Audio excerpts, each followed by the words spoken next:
Well, ladies and gentlemen, what I'm going to do this evening is tell you a little bit about the Oil Spill Commission that I've served on for the last 6 or 7 months. I'm going to talk a bit about what our findings were and our recommendations. And more specifically, I will then end with a discussion of how it may affect those of us who live in Alaska and those of us who care about the Arctic. So that's my general plan for the evening, and I do want to save enough time for questions because I suspect that there will be some.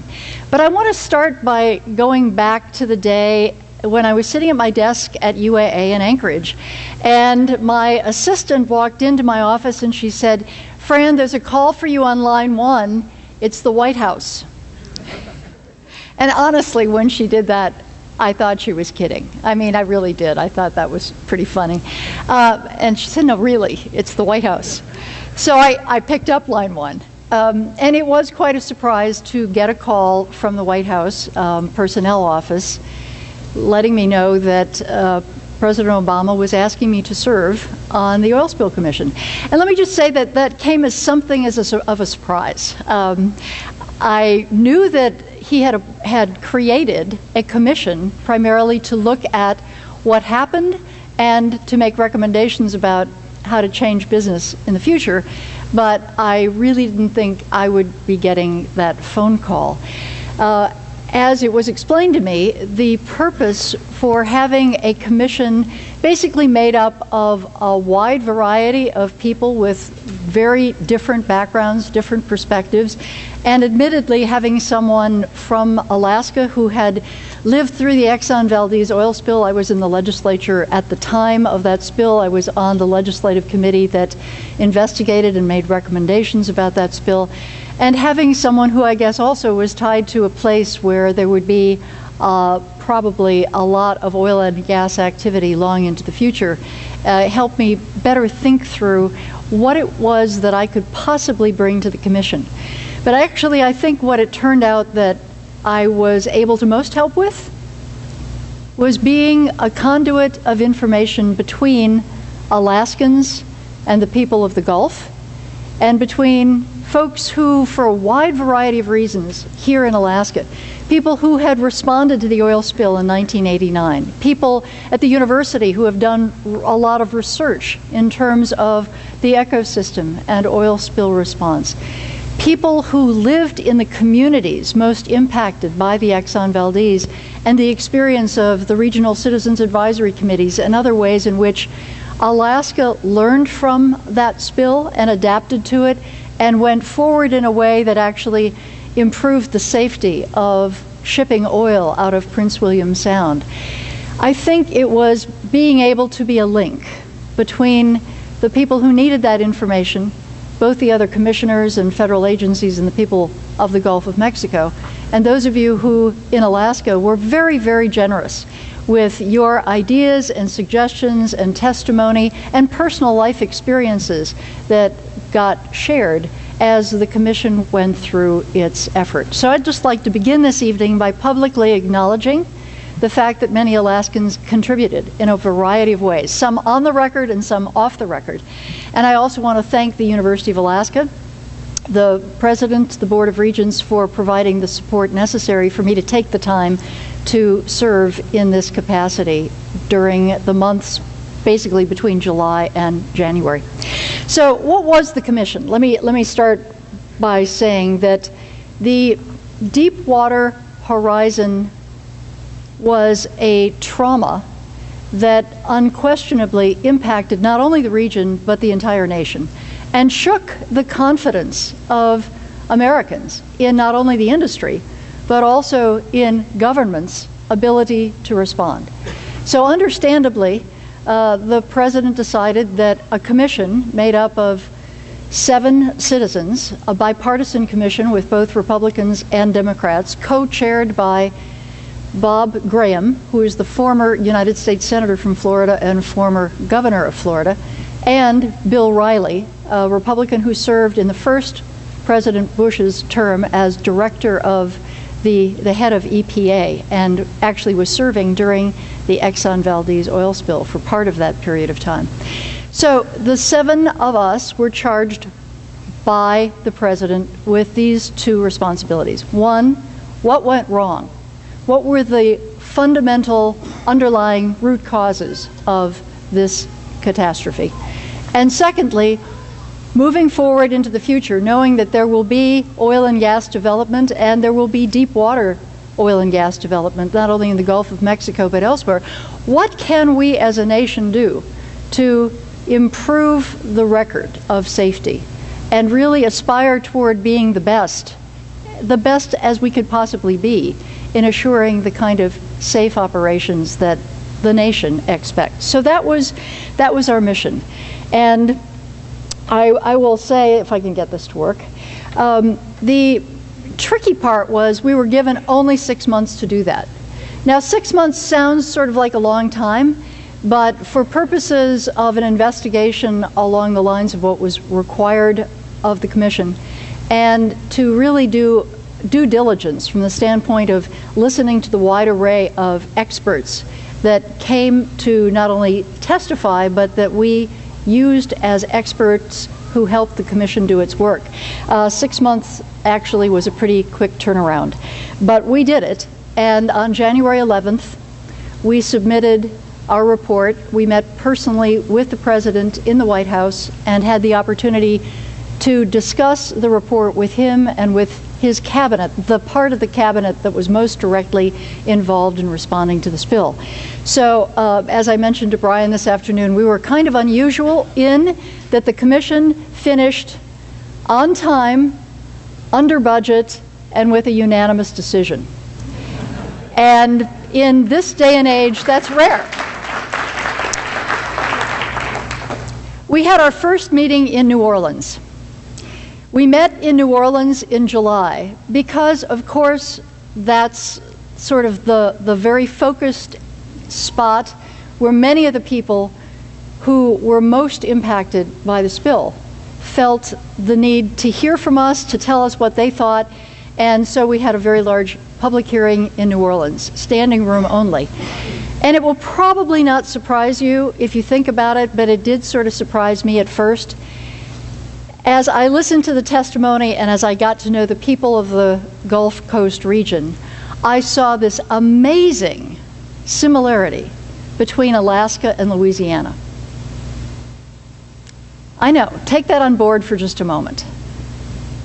Oil and gas, fishing, tourism, a tremendous attachment to the special place, reliance on being able to hunt and fish and use the waters and the coastlines, cultural traditions associated with all of those things.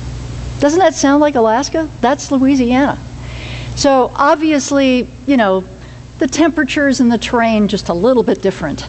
But in terms of the economy, in terms of the society, in terms of what's important politically, in reaching a balance between having a very clean and sustainable environment, but also having a vibrant industry, oil and gas, fishing, tourism, that have to live side by side. That's what we heard as we had our first hearing in New Orleans.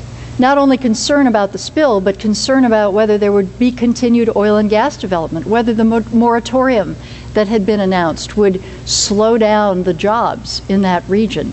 What would be the long-term health impacts associated with the spill, or for the people who are out on the beaches cleaning up the spill, what would be their health, long-term health implications? And of course, again, for those of you who were around during the Exxon Valdez, doesn't this sound familiar in terms of the concerns that people had and the long-lasting implications to the economy, to the social structure, and to health? So we held our meetings, we listened, we hired staff, and we went about the business of trying to look at not only the root cause, but also recommendations that we might make in the future. So let me spend a few moments talking about the root cause. Our job was not to find liability or find fault in the same way that The lawsuits that are underway will do. That wasn't our job. Our job was to look more at the system. What is it that can give rise to this situation where a very, very complex and highly technologically sophisticated industry, like deep water oil and gas drilling is, have a mistake, have a series of mistakes, and have a tragedy that claimed the lives of 11 men on that rig and injured dozens others, and of course ends up having spilled somewhere in the neighborhood, and of course this number is in dispute, somewhere around 200 million gallons of oil. Well, this was, in our opinion, a completely preventable accident. Process safety is a well-defined and fairly well-developed system of managing risk and incorporating business practices that encourage, as a matter of fact, demand safety at all levels of an organization. And unfortunately, what we found was a lack of process safety, a lack of communication, a lack of management, and the kind of assessment of risk and integration of the risk of that particular well, that rig, the workers on board, and the systems that you would like to have had in place that would have triggered warning signs about the multiple failures that had taken place in the last 24 hours before the rig blew. We found that it was really not appropriate to think of this as a black swan event, a one-time only event. If you think about the companies involved, BP, Transocean, Halliburton, these are the largest in the world. BP is the largest operator in the Gulf of Mexico, Halliburton and Transocean, the largest operators for rigs in the world. It is inconceivable that this was simply there. And particularly, if you look at the numbers of what was going on in the Gulf of Mexico, let me give you a data point. Between 1996 and 2009, there were 79 loss of control incidents in the Gulf of Mexico. That's another word for blowout. It just doesn't necessarily mean big blowout. It just means loss of control. And we could spend time talking about all of that. But what the point is, 79 incidents during that period of time could have turned into fires, explosions, significant spills. The Gulf of Mexico death rate is 4 times higher for drilling rig workers than it is in the North Sea. And the North Sea is a much more challenging work environment than the Gulf of Mexico is. There are other indicators that we looked at that convinced us that there are system changes that need to be made, and need to be made both by industry and by the regulators if we want to improve the safety of operations, particularly in deep water drilling. The industry has made changes. The government has already made changes. But there are others that we feel need to be made. And let me just talk briefly about the general categories of recommendations that we make in our report. Improving the safety culture of offshore operations. And as I said, that involves both industry and government doing business differently. Safeguarding the environment. The decision-making that takes place in the 5-year leasing, the planning process, the individual permit decisions, that needs to integrate the expertise that exists in agencies like NOAA, like EPA, like USGS, the composite of agencies within the federal government that have had, in some cases, a fairly limited role in influencing decisions made by the Minerals Management Service, old MMS, which is now the Bureau of Oceans and Energy Management, or BOEM, BOMRA. It's called many different things. But we make specific recommendations about how to assure that science and expertise from the agencies that can actually add value to the decision making by the Department of Interior be incorporated in a more effective way. Strengthening spill response planning and capacity. And I'll talk more about what we learned, both in terms of spill response in this case and the lack of containment capacity, but also some of the recommendations about how to improve that situation. Restoring the Gulf of Mexico. I don't know, how many of you have ever lived anywhere near the Gulf of Mexico? Louisiana, Mississippi, Alabama, Texas. Raise your hand if you have. There are a few of you. I'll admit to not knowing a whole lot about the Gulf of Mexico until fairly recently, and so most of what I have learned is still fairly superficial. But this is a region that actually had a pretty severely compromised ecosystem even before the oil spill, for a variety of reasons that we won't have a lot of time to go into tonight.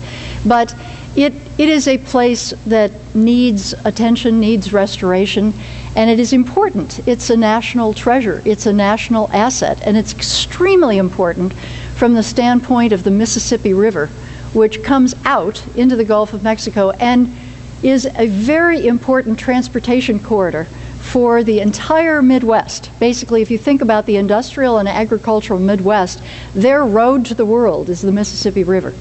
And the ability to make certain that the Mississippi River corridor remains healthy enough to be long into the future a transportation mechanism for the people of our nation is something that I don't think we think about much sitting here in Alaska, probably any more than people in Louisiana spend time, very much time thinking about the Arctic and what's going on in the Arctic.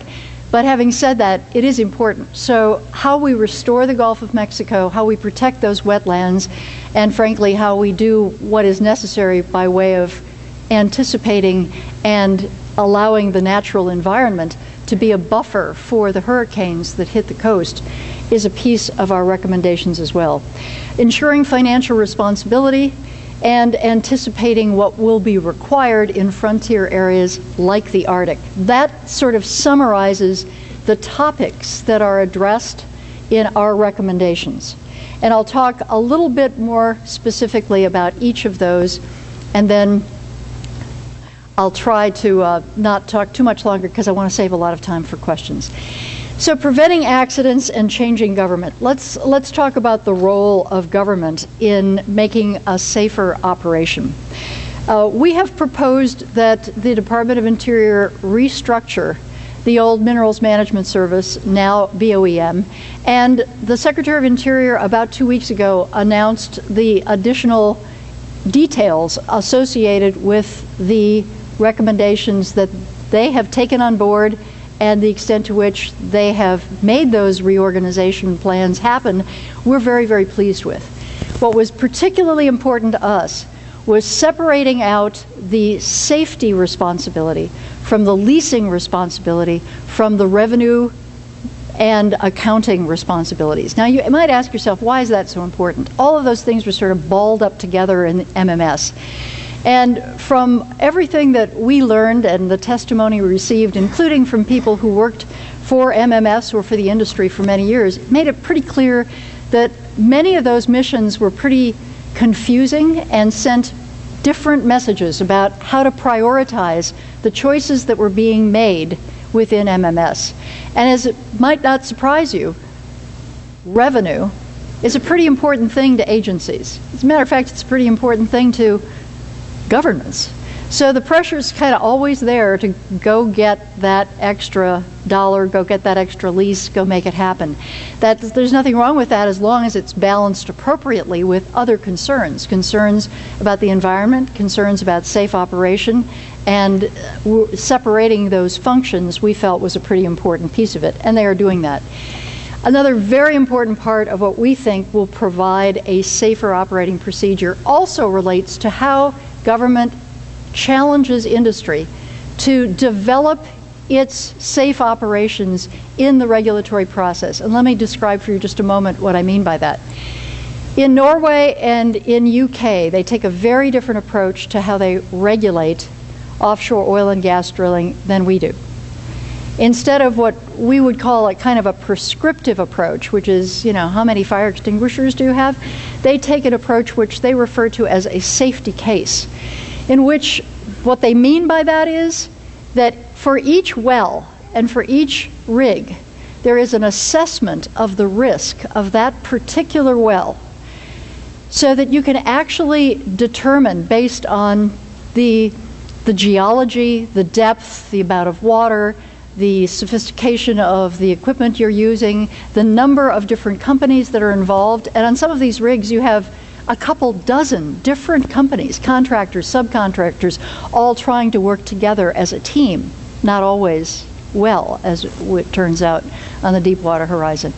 So the safety case approach to regulation, which is kind of a regime shift in how you think about regulating and providing the safest possible operation, really requires a set of companies, when they come together to do business on a particular well, on a particular rig, to develop the methodology, the process safety, the way of communicating to assure that for those sets of circumstances and for those people, they're very clear about who's responsible for what and what the provisions will be in case of emergencies in terms of how you're going to handle the risk that you are dealing with.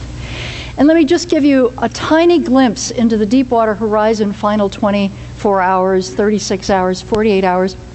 Within the last week on the Deepwater Horizon rig, the temporary abandonment procedure, which is the shutting down until they would come on later and actually develop that rig, the plan for that temporary abandonment was changed 4 times in the last week, including the last version of it the morning of the blowout. So try to imagine yourself on a rig out in the middle of the water with a whole bunch of people. Everybody's got little pieces of the job to do. You're focused on yours. The rules keep changing. The plan is changing even up until that morning. And how do you fit together the risk of a particular action or even a particular indicator on a bunch of gauges as to how that fits together with the other pieces of the operation on that rig, so that you can actually evaluate whether you should be blowing the whistle and saying, stop, you're in trouble. I know this is a little hard to describe in a setting like this in the amount of time we have, but let me just say that the approach of a safety case regulatory regime requires management and communication at a very different level, and it's why Norway and UK have evolved it and have a better safety record than we have as a country. And we're just saying we can learn from peer countries. We don't necessarily have all the answers. They maybe don't have all the answers either. But we believe there has to be a shift in how we proceed with not only regulating but operating in deep water. So there are things I could talk more about, the other recommendations for how government needs to change, but let me just explain why this graph is important. It's not just MMS's fault that over the years they were taking a more complacent, we would describe perhaps to industry, too much a part of industry. There have been lots of commentary about that they were sort of captive.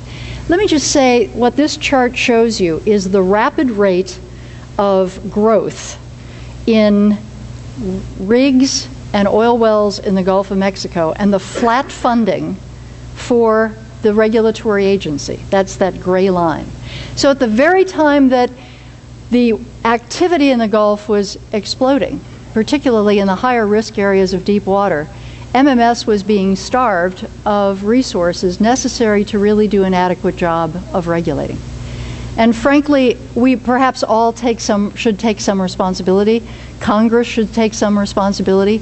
Several different administrations should take some responsibility for not giving to the agencies that we expect will be there trying to assure safety the kind of training, expertise, financial support, and frankly, political support to do the kind of regulatory, the kind of regulation that would really improve the odds of safe operations. So let's talk a little bit about industry. We are recommending that the oil and gas industry adopt a safety institute that is completely separate and apart from government, but that it is an industry run by industry, financed by industry, that's about industry setting high standards for itself, where peer review, best practices, and the opportunity to kind of grade each other might help the industry all go toward the very best they can be. We looked at the nuclear industry, which is another high-risk industry, as a model for how that might work. The nuclear industry created its own safety institute. It is completely separate and apart from government. But they actually have a professional staff that grades the nuclear plants in this country. And guess what? The insurance rate that those nuclear plants pay is a function of the grade they get. So it has consequences.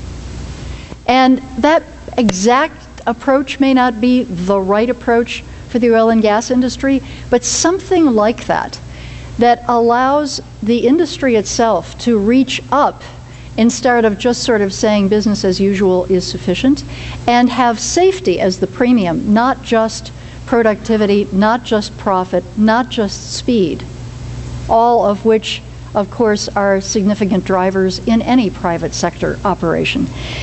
We also talk about the importance of raising the liability cap. Currently, it is set at $75 million, which of course is hopelessly too low. That was set in shortly after the Exxon Valdez oil spill in OPA 90. So it's out of date, both from the standpoint of the value of a dollar. It's out of date from the standpoint of what it really costs. And we think it's out of date in terms of setting a standard of liability that really provides another incentive for industry to do the best job they possibly can to be as safe as possible. Let's keep moving. Let's talk now about response and containment. When the Deepwater Horizon rig and the Macondo well received all of the necessary permitting years ago, and all of that was in motion, the companies said that they had the capacity to contain a major spill. And of course, what we learned last summer is none of the companies doing business in the Gulf of Mexico had the necessary technology to contain a spill of that size. And so what happened was, sort of on the fly, industry and government did their very best in a relatively short period of time to do what they could to contain the spill.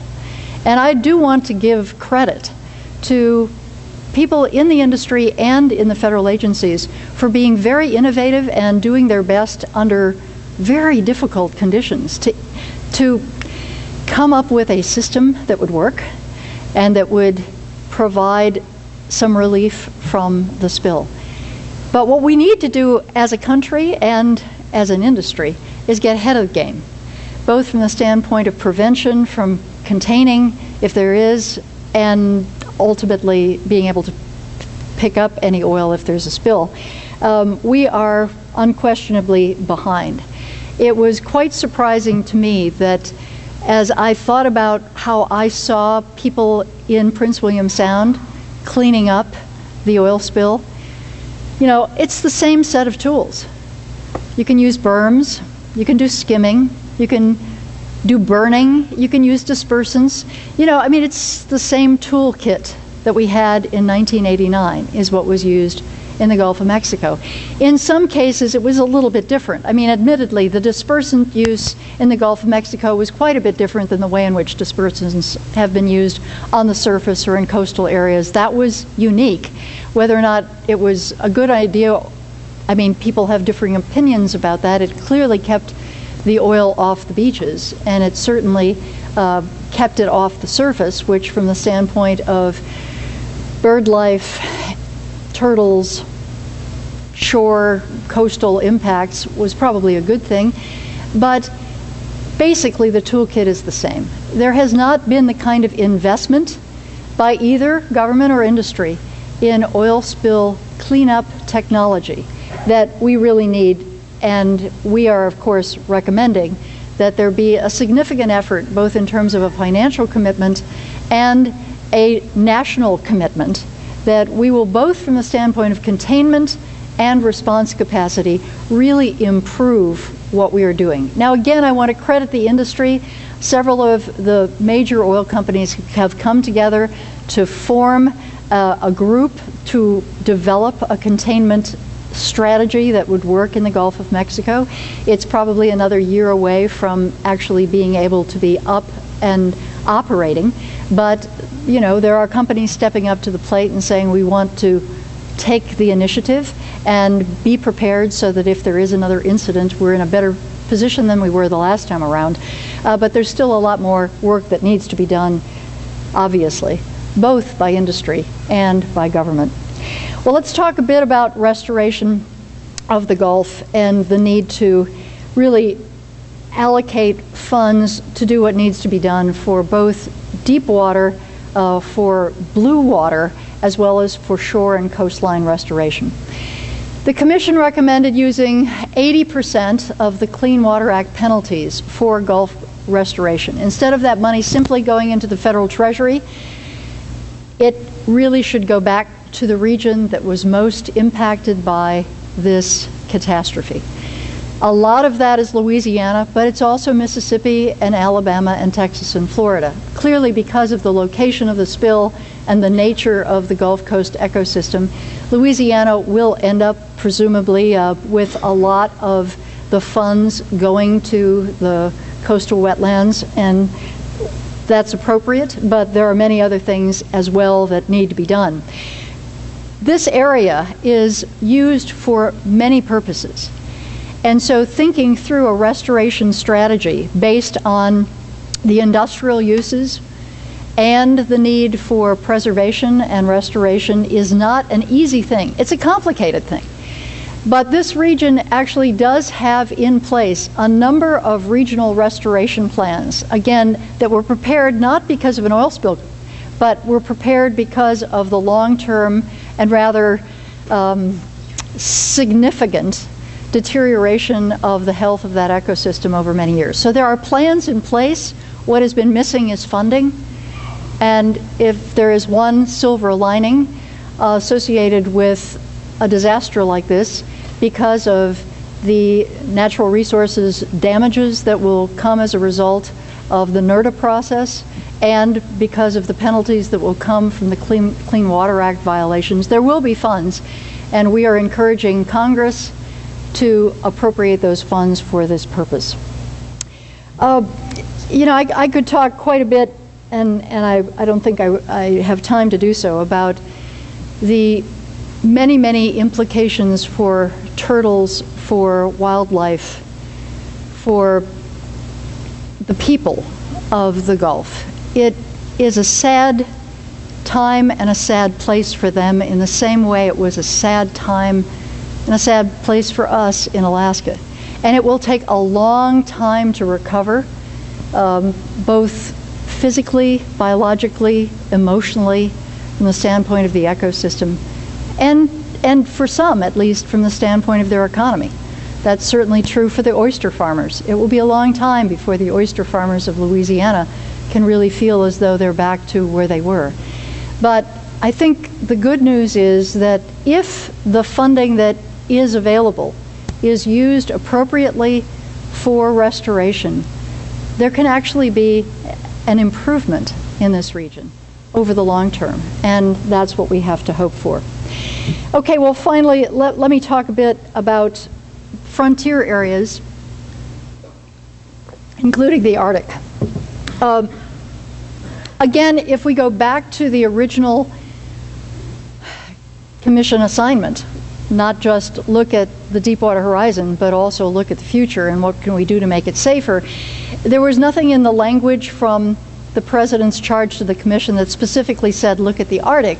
But as we looked at frontier areas, areas that are seriously under consideration or under current permits to move forward with oil and gas development in the OCS, clearly Alaska was right there in front of us. And the Commission felt that it was important that we address the Arctic, but not that we try to substitute our judgment as a Commission for individual decisions associated with particular projects or particular permits. That wasn't our job. It was not either what we were asked to do or what we had the time or the capacity to do. So our recommendations are bigger picture, long-term, not specific to anything that is currently pending in Alaska. Well, first and foremost, we focused on the fact that the Arctic is not just the United States Arctic. It's not just Alaska. It is all of the regions of the Arctic. So whether it's Russia or Canada or Greenland or Norway or us, there is likely to be increased development in this region. Not only oil and gas, but shipping and tourism and all kinds of things that require us, as people who care about the long-term well-being of the Arctic, to think ahead of decisions that are being made. In other words, anticipate what we will need to really be prepared for the activities of the Arctic, and do it in a much more expedited way in a time sense than has been. Let's get on with it. And what do we need to get on with?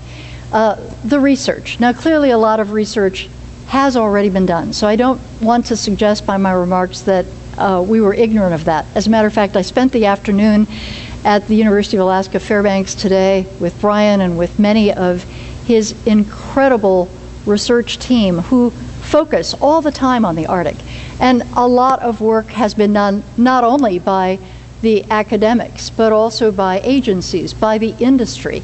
The question is, to what extent is the research integrated and focused in ways that help us really understand the big picture of how the ecosystem works, so that if in fact there is a disaster of any kind and you actually try to restore back to the original state, you have to know what that state was. If you try to do damage assessment of natural resources, you have to know what the natural resources were. If you want to make good public policy decisions about what regions to develop and what regions not to, or what areas to particularly protect because they're fishery nursery areas or whatever, you need to integrate that information in a way that makes it possible for decision makers to link up what is known with the choices that need to be made. So we recommend a comprehensive research on the Arctic to better understand the ecosystem, additional research on response, both containment and oil spill response in the Arctic in ice, knowing that we know that we do know that this area poses unique and special challenges, very different than cleaning up oil when there isn't ice.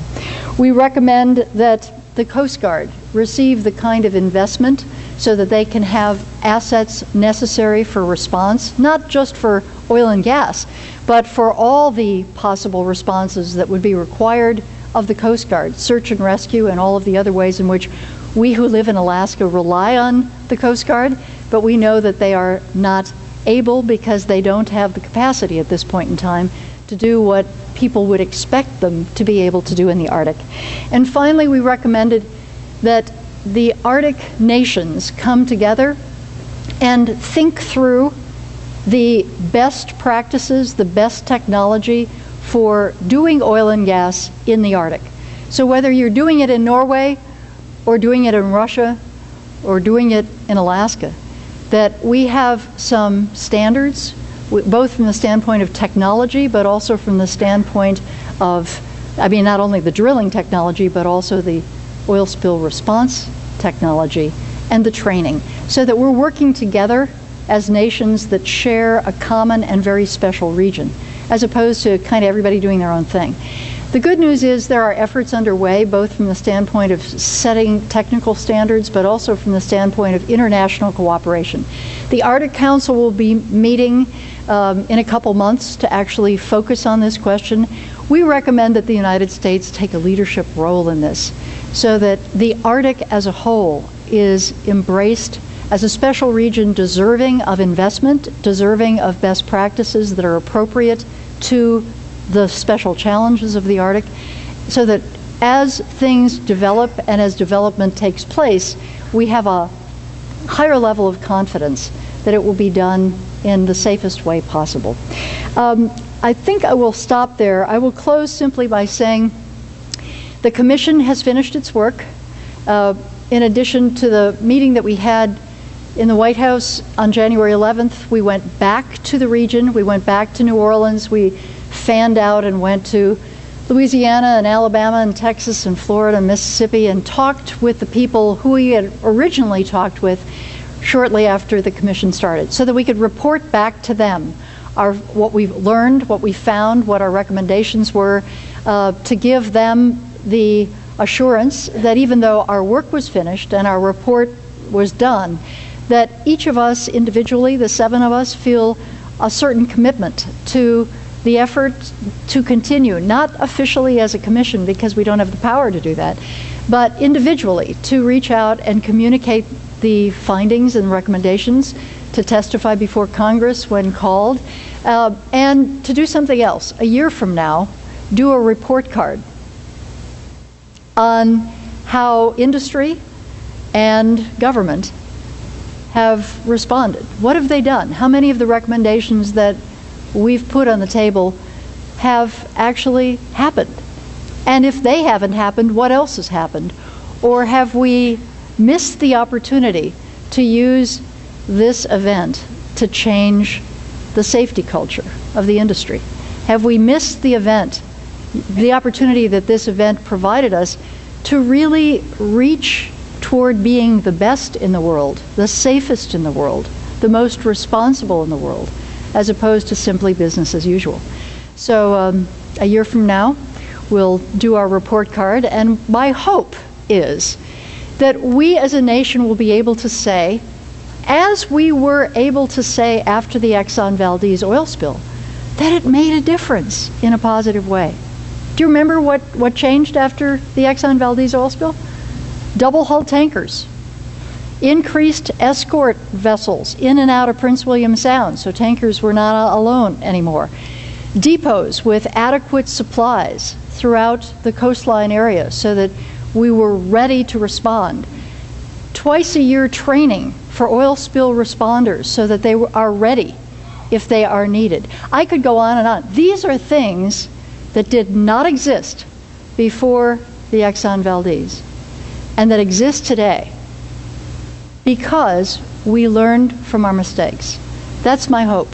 That is my hope, that this experience will enable the United States to learn and move forward in a way that increases our confidence, both in the industry and in government.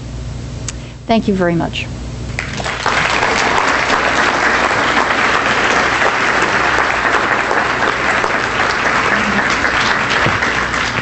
And oh, by the way, this is the full report, and it's 380 pages. And it is available online. You can get an iPad version or a Kindle version if you want to.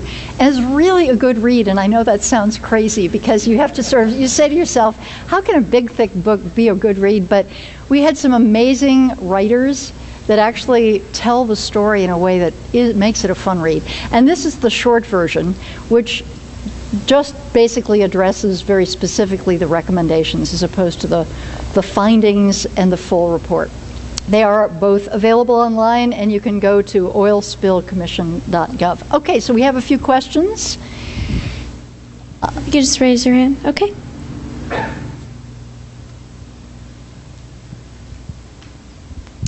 Yes, Fran, thank you very much. Wonder if you could comment. I have an impression from the Exxon Valdez oil spill and from the deep water oil spill of the Gulf of Mexico that prior to these events, maybe people didn't do as good a job as they could have at identifying and including the stakeholders who should have been involved. Maybe that's not accurate, but I think there was a surprise factor. You know, where are all these fishermen in Prince William Sound coming from? When were they overlooked so that we didn't hear from them? Same with the states and the fishermen and the tourism industry in the Gulf of Mexico. Maybe you'd like to set me straight. Actually, your instincts are accurate. The frustration that we heard in the region was pretty surprising, as in, what do you mean this oil spill response plan says X, Y, and Z? I mean, the extent to which local people had not engaged or perhaps been asked to engage. I'm not sure what the right verb tense is there. How much of it was people didn't choose to because they didn't think it would ever really happen, or how much of it was they really didn't know how to engage in the planning process, or were they not really invited in a way that made them feel welcome? I don't know. But people of the Gulf were very frustrated about how little they knew about how the oil spill cleanup would work. They were very frustrated by the fact that there wasn't enough boom. They were very frustrated that the communication about how much oil is actually coming out and who's in charge, and there was a lot of frustration. And yes, I do think a piece of that is the front-end stakeholder involvement communication piece, that for one reason or another, I think we have a much better situation here, partially because of the Regional Citizens Advisory Committees, the RCACs, that were put in place in OPA 90 for Prince William Sound and Cook Inlet. Now, not for the entire state, not for the Arctic, just for those two areas, but you have an ongoing engagement with citizens as a result of those RCACs that really helps open up the dialogue between industry regulators and local people. And we recommend in our report that there be a Gulf of Mexico Citizens Advisory Committee, or probably because of multiple states, they'll probably have to have a few, with maybe all coming up together toward, one umbrella. But both from the standpoint of oil spill preparedness and the developing of those plans and the ability to respond if there is an incident and people know kind of what their job is or where they go or who they can relate to so that they don't feel so frustrated, it is an important piece of the puzzle. And there are a couple of things that we recommend, both from the standpoint of how oil spill planning gets done by the federal agencies, how that gets coordinated, and frankly a requirement that there be public notice so that the public can comment on draft oil spill plans, which currently in federal law there is no such requirement. So I mean, there are lots of pieces of what you generally describe as citizen engagement and lack thereof. So there are pieces of it: the planning process, the training process, RCACs for the Gulf of Mexico, and frankly, from the standpoint of the federal agencies, a clearer way of integrating all of the federal agencies that play a role in oil spill planning and response, which is something of a mishmash because there are several levels of planning. And particularly when you have a spill of national significance and you get the incident command system rolling in, and it becomes pretty complicated pretty fast. And we make a few recommendations about how we think that could be simplified. Other questions? Hi, my question is, I was reading an article a few years ago, and it was talking about some oil-eating bacteria that is being developed or studied in use for cleanup of oil spills. Do you know where we are with that technology and whether or not it can be used on a wide scale spread at this point or not? There are probably a couple of experts from UAF in this room tonight who can speak about it better than I can. But, microbes, they're fabulous. Let me back up and say that, there's a lot of information out there in the press about the extent to which the oil in the Gulf of Mexico disappeared. And of course what we really know is that the microbes and the natural process of actually, considering oil food, I know that sounds crazy, but that is in fact what happened. Whether or not you can stimulate that, or whether simply the fact that in the Gulf of Mexico, because you had natural oil seeps that for many, many, many centuries probably provided the natural culture necessary to have the expansion of the ability of the natural ecosystem to basically absorb a lot of that oil. There's questions, and we heard a little bit about it this afternoon at UAF, about the extent to which that would work in the Arctic, where water temperatures are different. But UAF has researchers that are actually looking at that question of the extent to which how that would be different in the Arctic versus in the Gulf of Mexico. We have another question over here. Brian, who was that would talk to that issue today? I don't want to put you on the spot, but It was Bob Perkins and Mary Beth Lee. well, why don't you give him a microphone? Todd, would you just talk a little bit about that, because you've got some great folks at UAF that are very focused on these questions. Yes, actually they're doing a study up in Barrow because that's where they get access to the marine water. And the comments today were pretty much, we have to work in a cold water system because a lot of the standards for these assessments are, as we learned today, 70-degree water, which doesn't apply to Alaska. And so using invertebrates and vertebrates as models to test for toxicity, we have to do it with species that are relevant to the Arctic. We have to do it with conditions that are relevant to the Arctic, so we have to use the right water, the right temperatures. And then Mary Beth Lee is looking at how dispersants and the oil spill interact with the microbes. And she said today that it doesn't appear the dispersant inhibits the microbes in degrading the hydrocarbons. And so my guess is her next series of tests are going to be maybe the dispersants help. The idea being if the dispersant dissolves the oil in the water, the microbes might be able to work on it more quickly. But then we get into whether the oil is going into areas that have oxygen and no oxygen, and that's where she's going to be going too, is looking at aerobic and anaerobic metabolism. There's a lot to do yet, but I agree the microbes could play a big role, and she also does research on land where she actually will fertilize systems to enhance the microbes so that their degradation of contaminants will increase. Like for PCBs, she works on PCBs. Can I stop? Thank you. Okay. Thank you for adding value. Anyone else? In regards to the Exxon spill in Alaska, you mentioned that we use most of the same toolkit for response and containment to this spill in the Gulf of Mexico. Realistically, how much of your suggestions do you think they'll implement, and how long do you think it'll take? Oh, I wish I had a crystal ball that was clear enough to answer those questions. Wow,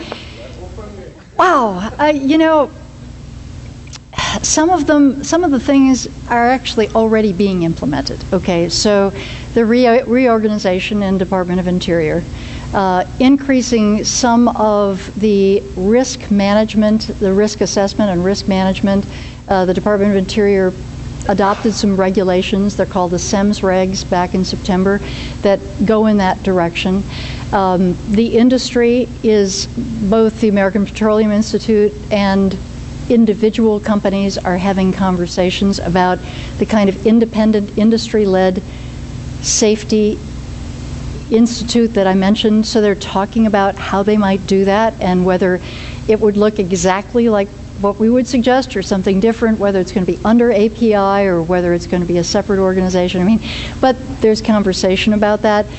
Congress is currently debating the $75 million limit liability cap and trying to raise that cap. There's discussions with Senators Begich and Murkowski and Mary Landrieu from Louisiana about some sort of a compromise that would raise the limit but not make it unrealistic for small or medium-sized oil and gas companies to be able to participate, some sort of a pool. So I guess what I'm trying to say is there are things in motion, and so I'm reasonably hopeful that some of those things will actually happen, and will happen like within a year or so. Other things, for example, are recommendations about forward funding research for oil spill response and containment. That's an appropriation issue. So in a Congress that is seemingly very preoccupied with cutting the budget, will they realize that this is an important piece of our responsibility? I don't know, maybe. As Bob Graham, the co-chair of the commission, the former Florida U.S. Senator and former Florida governor, has pointed out on several occasions, OCS resources belong to the people of the United States. They don't belong to the oil and gas industry. They belong to you and me. They're ours.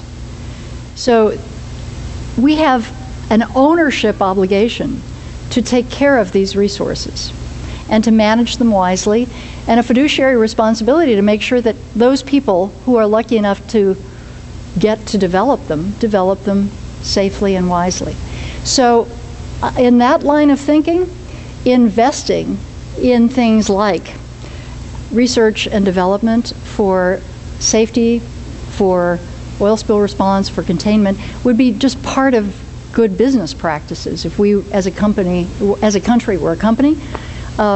So I think you can make a strong case to do those things. Whether or not that will be appealing this year under all the political conditions, I don't know. That kind of goes back to why we thought we'd do a report card in a year to kind of just say, okay, how'd you do? How'd you do, Congress? How'd you do, President? How'd you do, Secretary of Interior? How'd you do, oil and gas industry? And do a little bit of a comparison. I guess we all ought to just keep our fingers crossed. We have a question over here.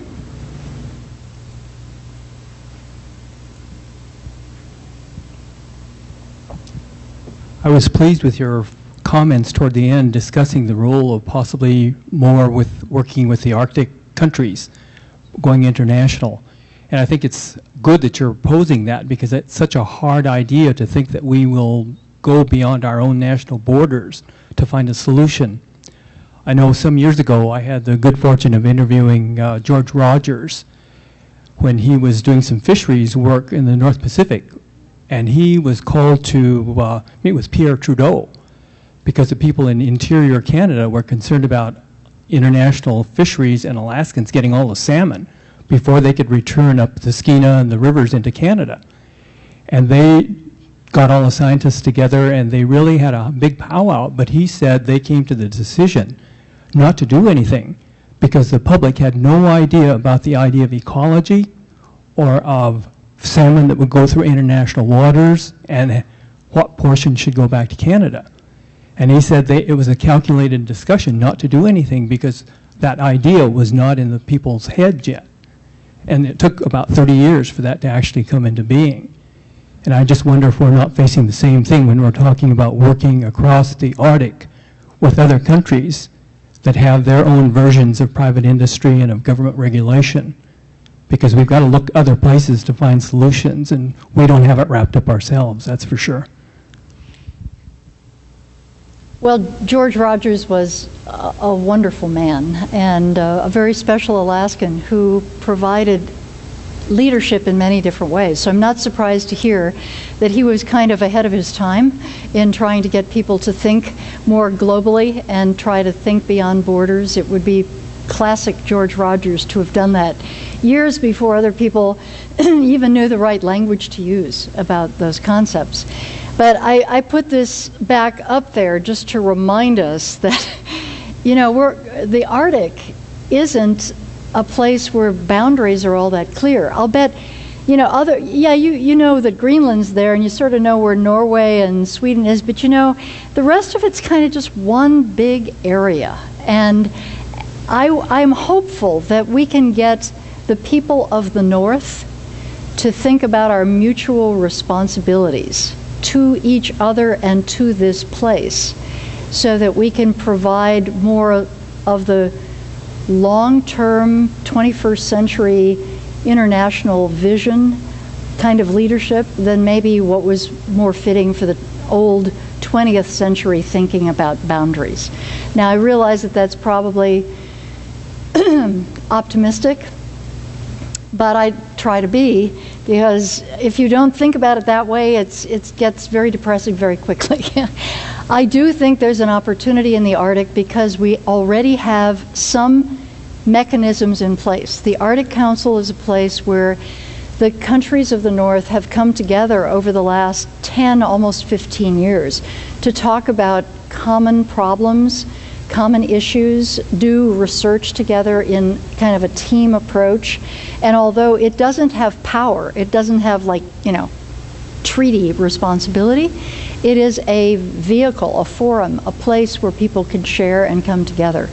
And there's, I think, a growing awareness because of the ice receding and because of the warming of the Arctic and because how these issues, whether it's oil and gas development or navigation issues, are going to impact all of the countries of the Arctic. I think there's maybe more of an opportunity at this moment in time for us to do something much more proactive than simply reactive and use the people of the North as kind of the common bond, the common vision. That's my hope anyway. That is my hope. Maybe one last question. You've all been a wonderful, patient, quiet, attentive audience. I appreciate it, but maybe just one more question, we'll call it a night. Yes?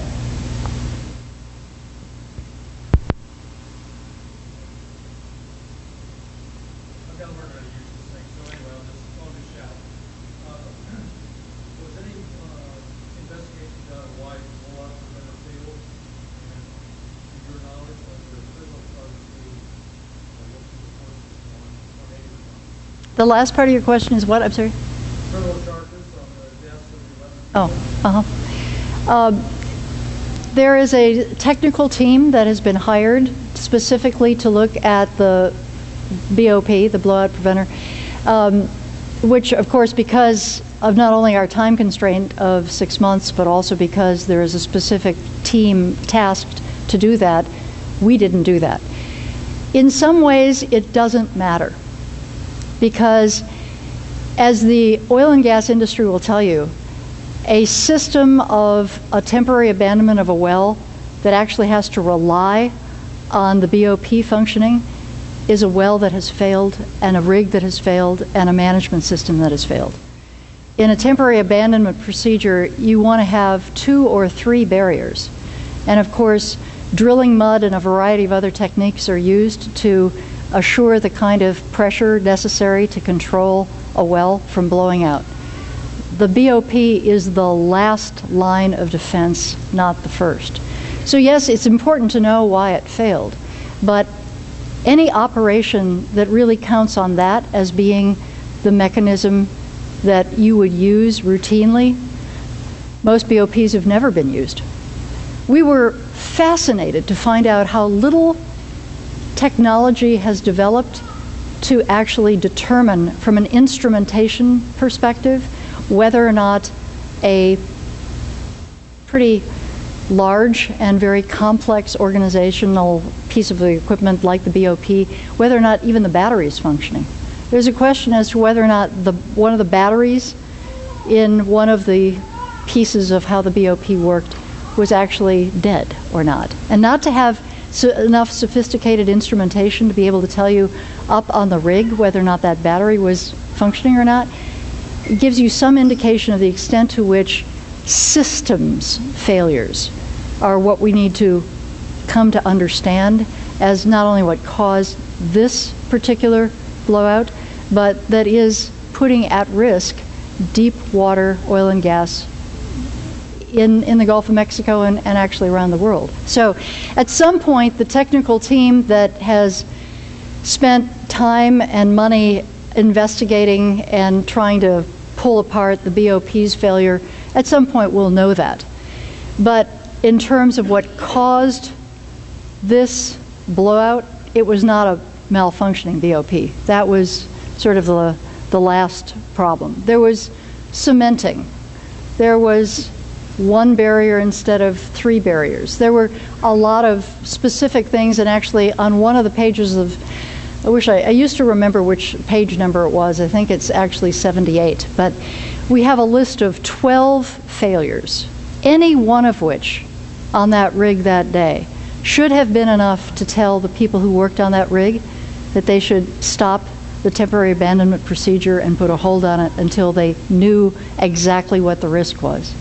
Any one of those 12 should have been enough, including the final test that actually showed the pressure, which failed 3 times. And on the 4th time, they changed the way in which they did the test. And so the 4th time, the test passed, but without anybody saying, why did it fail 3 times? I mean, there were 12 of those incidents on the rig that day, any one of which should have been enough of a trigger to say, stop, time out. So a lot of, popular press accounts kind of focuses on the BOP, but as I said, that's kind of an insurance. It's not the principal mechanism by which you control a well. And not to get, too far down the road of technicalities, but let me just say, overall, communication, management, process safety, integration of people who are working in a very complex environment. Complex systems fail in complex ways.